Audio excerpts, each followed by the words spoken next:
How you doing? I'm doing okay. How are you? One thing that changed for us during the pandemic, since our doors have been closed, is that we have a typewriter that we have in our store that anyone can type on.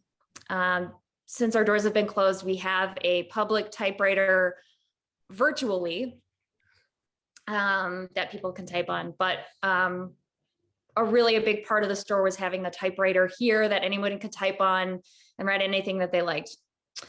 Thousands of people have left behind anonymous notes of love and loss and everything in between. We share some of these notes in our store and online. The store typewriter acts as an ongoing diary for our community, as well as our ode to the written word. If you were to leave one note on our typewriter, what would you write? Read. Nice. Yeah. I know. I think, look, when I was growing up, or when our daughters were growing up in Hyde Park, our independent bookseller was 57th Street Books, near the University of Chicago.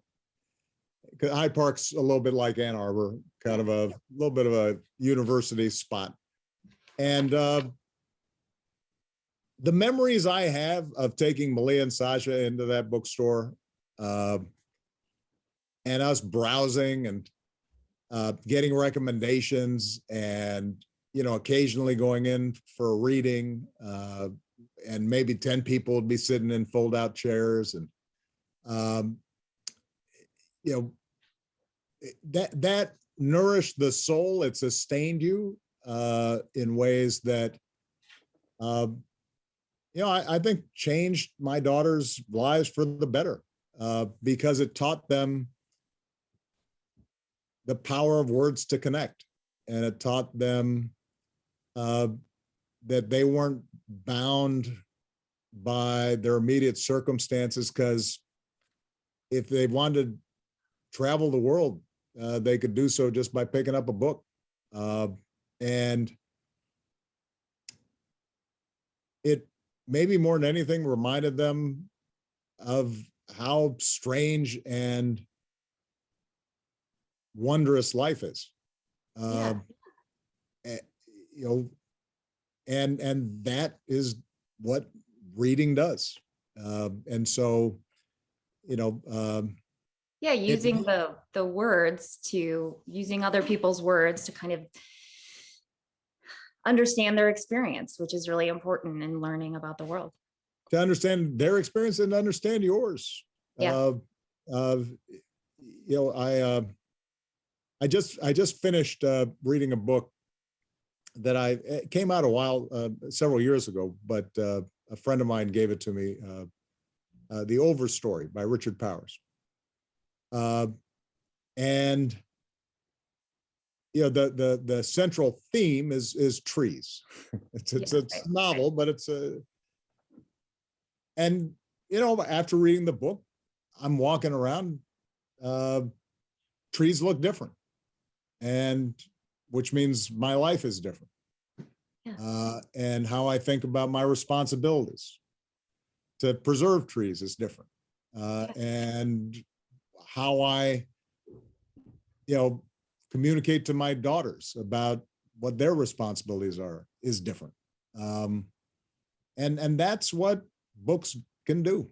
So, I described in A Promised Land the degree to which at any given point in time, the letters that people wrote to me were formative in how I put together policy.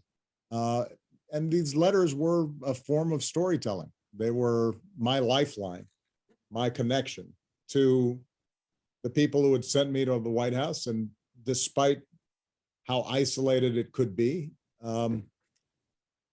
hearing their voices on the page was this constant motivator. I think I'll just put that one line: read. Yeah. And presumably I'll be preaching to the choir to anybody who walks into your store. Yeah, I think you're familiar with Ann Arbor. It's a very literary town, and we're just kind of part of a broader literary history here in Ann Arbor, and happy to be here. But yeah, I think that is the message that we all should share as we try to find hope right now, and as we try to bridge our political divides and kind of build our social fabric of our communities back up.